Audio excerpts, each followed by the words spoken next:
Business economics unit 3 का मेरा विषय है आइसोक्वेंट कर्व। आइसोक्वेंट कर्व क्या होता है? हर कोई जो प्रोड्यूसर होता है वो क्या चाहता है, लिमिटेड उसके फैक्टर ऑफ प्रोडक्शन से, मतलब कम उसको फैक्टर ऑफ प्रोडक्शन लगाने पड़े लेकिन उसका प्रोडक्शन जो है मैक्सिमम हो, सबसे ज्यादा हो। तो वो इनका कौन सा कॉम्बिनेशन ले, उसी के लिए हम आइसोक्वेंट कर्व का यूज करते हैं। तो आइसोक्वेंट कर्व क्या है? It is a curve which represents all the possible combinations of two factors of production which produce equal amount of production। मतलब एक ऐसा कर्व है जो हमारे all possible combination को शो करता है, जिसके द्वारा दो फैक्टर से, कैपिटल और लेबर दो फैक्टर से हमारा जो प्रोडक्शन है इक्वल प्रोडक्शन मिलता है। मतलब ए पर भी 100 क्वालिटीज है और बी पर भी 100 क्विंटल्स है, सी पर भी, डी पर भी, ई पर भी, सब पर जो प्रोडक्शन है वो सेम है। ये ऐसा कर्व है। तो इसको हम एक टेबल द्वारा शो कर सकते हैं। तो टेबल में क्या है, हमारे पास 5 कॉम्बिनेशन है, ए बी सी डी और ई, और इसमें लेबर और कैपिटल। लेबर के हम 1 यूनिट यूज करते हैं और कैपिटल की 30, तो हमारा प्रोडक्शन होता है 100 क्विंटल। तो इसमें अगर हम लेबर की 1 यूनिट बढ़ा देते हैं, लेबर की 1 यूनिट हमने बढ़ाई तो हमने कैपिटल की 10 कम कर दी, तो हमारा 2 इससे और 20 इससे, तो हमारा 100 क्विंटल प्रोडक्शन होता है। और इसमें हमारे रेट ऑफ सब्स्टिट्यूशन क्या है, 1 के बदले हमने 10 को छोड़ दिया। तो इस तरह से अब हमने 1 यूनिट और बढ़ाई, तो हमने अब की बार 5 यूनिट्स जो है कैपिटल की वो कम की, हमारा प्रोडक्शन सेम है। और हमारा इसमें रेट ऑफ सब्स्टिट्यूशन है 5:1, मतलब 1 के बदले में हमने 5 कैपिटल छोड़ दी। और आगे जब हमने 1 यूनिट और बढ़ाई तो हमने 3 कैपिटल की कम कर दी यूनिट्स, हमारा प्रोडक्शन सेम है और हमने 1 यूनिट के बदले 3 कैपिटल की यूनिट्स कम कर दी, हमारा रेट ऑफ सब्स्टिट्यूशन। इस तरह से आगे हमने 1 बढ़ाई, लेबर की 1 बढ़ाई तो हमने इसकी 2 कम की, हमारा प्रोडक्शन सेम है। इसमें है 2:1, मतलब 1 जो हमने लेबर के बदले में 2 कैपिटल की यूनिट्स कम की, तो हमारे ये कॉम्बिनेशन आ जाते हैं जिसमें सेम प्रोडक्शन दिखाई देता है। और इसके बाद इसके एजम्पशंस क्या है, मतलब जिस पे ये बेस्ड है, मतलब जिस पे टिका हुआ है। अगर हमारी एजम्पशंस नहीं होगी, इसको फॉलो नहीं करेंगे तो ये रूल्स भी लागू नहीं होंगे, मतलब हमारा कर्व लागू नहीं होगा। तो इसके एजम्पशंस क्या है? नंबर फर्स्ट है ओनली 2 फैक्टर्स, हम इसमें केवल 2 फैक्टर्स को स्टडी कर रहे हैं, लेबर को और कैपिटल को, ज्यादा फैक्टर को हम इसमें स्टडी नहीं कर सकते। आगे सेकेंड है no change in the technique, अगर हम मान लो टेक्निक में चेंज कर दे, लेबर की जगह हम मशीन ले आए तो हमारा जो प्रोडक्शन है वो भी चेंज हो जाएगा। आगे थर्ड है डिविजिबल फैक्टर, हम फैक्टर को डिवीजन कर सकते हैं, जैसे लेबर कैपिटल है, कैपिटल को 30, 20, 15 मतलब इसमें डिवाइड कर सकते हैं, लेबर को डिवाइड कर सकते हैं, इसलिए से हम डिविजिबल फैक्टर्स है ये। फोर्थ है आइडियल कॉम्बिनेशन, हम जो है हर बार जो प्रोड्यूसर होता है वो क्या सोचते हैं कि लेबर और कैपिटल इनका मैक्सिमम यूटिलाइजेशन हो, मतलब वो इनको अनयूज्ड नहीं छोड़ता, सबसे अच्छा जो यूज होता है ना वही करता है। आगे हम इसकी पढ़ेंगे कैरेक्टरिस्टिक्स। इसके बाद है इसकी characteristics of isoquant curve. Isoquant curve की क्या क्या फीचर्स है? नंबर फर्स्ट है आइसोक्वेंट कर्व स्लोप्स डाउनवर्ड, मतलब जो इसका स्लोप होता है इसका डाउनवर्ड होता है, ये हमारा नेगेटिव रहता है। चौंक दियो सुन, इसमें जो हमारा स्लोप होता है आइसोक्वेंट कर्व का वो डाउनवर्ड होता है, मतलब ये हमारा नेगेटिव होता है। नेगेटिव का मतलब है कि अगर हम इधर इतनी लेबर और कैपिटल का यूज करते, कैपिटल इतनी लेबर इतनी, अगर हम अपनी कैपिटल को घटा देते हैं या कैपिटल को बढ़ा देते हैं तो हम लेबर की क्वांटिटी कम करेंगे, मतलब एक जो फैक्टर को अगर हम घटाते हैं तो दूसरे फैक्टर को बढ़ाते हैं, तो इसका मतलब इनमें रिलेशंस क्या है, नेगेटिव। तो हमारा जो स्लोप है वो कभी भी पॉजिटिव नहीं हो सकता, इस तरह से कि हम लेबर और कैपिटल दोनों को बढ़ाएं, ये स्लोप हमारा पॉजिटिव नहीं हो सकता।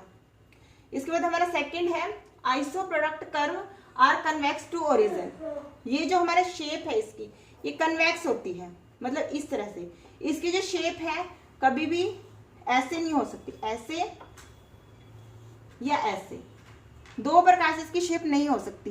कन्वेक्स का मतलब है कि जो हमारी मार्जिनल रेट ऑफ सब्स्टिट्यूशन है वो कम होती जाती है, जैसे कि हम पहले इसका यूज कर रहे थे 10 कैपिटल का यूज कर रहे थे और 1 लेबर का इसका यूज कर रहे थे। आगे जब हम इसको 30 का यूज कर रहे थे, आगे हम जब हम इसको 2 बढ़ाते हैं तो हमने इसको 20 किया, 10 छोड़ दी, आगे हमने इसके 5 छोड़ दी, आगे 3 छोड़ दी। इस तरह से हमारी मार्जिनल रेट ऑफ सब्स्टिट्यूशन वो घटती जाती है। घटने की वजह से हमारा जो शेप होती है वो ऐसे होती है कन्वेक्स। कभी भी हमारी ये ऐसे या ऐसे नहीं होती है इसकी शेप। आगे थर्ड है iso product curves can not intersect each other. जो आइसोक्वेंट कर्व है वो कभी भी एक दूसरे को नहीं काट सकते। इसका मतलब है अगर हम ये काटते हैं तो आपको पता है कि जो ऊंचे वाला कर्व है वो मैक्सिमम प्रोडक्शन को शो करता है। इसका मतलब यहाँ पे इसका प्रोडक्शन मैक्सिमम है और यहाँ पे मिनिमम, और यहाँ पे इसका मैक्सिमम हो गया इस पॉइंट्स के बाद।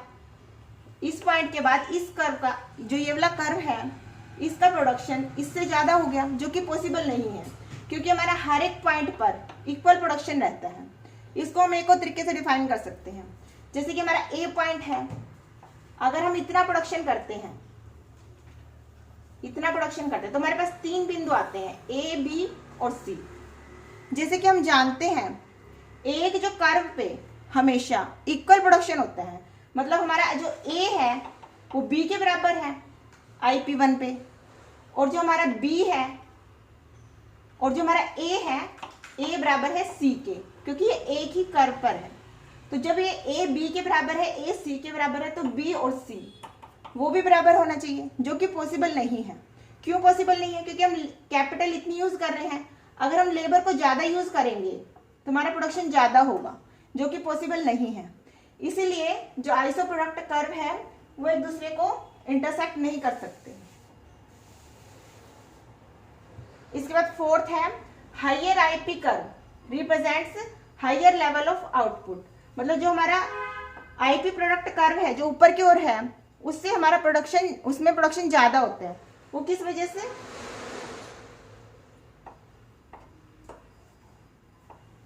जैसे कि हमारे 2 प्रोडक्शन है, ये बिंदु है, यहां पर हमारा जब हमने लेबर इतनी यूज की और कैपिटल इतनी यूज की तो हमारा प्रोडक्शन जितना होता है इस पॉइंट पर ए पर हमारा जितना प्रोडक्शन होता है, अगर हम लेबर की ज्यादा यूनिट्स प्रोड्यूस कर रहे हैं तो हमारा प्रोडक्शन भी बढ़ना चाहिए।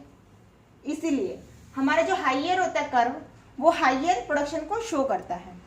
इसके बाद फिफ्थ है ऑल पॉइंट्स इक्वल प्रोडक्शन। जो इस पर जो सब पॉइंट्स होते हैं ए बी सी डी, सबके सब पॉइंट्स वो इक्वल प्रोडक्शन को शो करते हैं।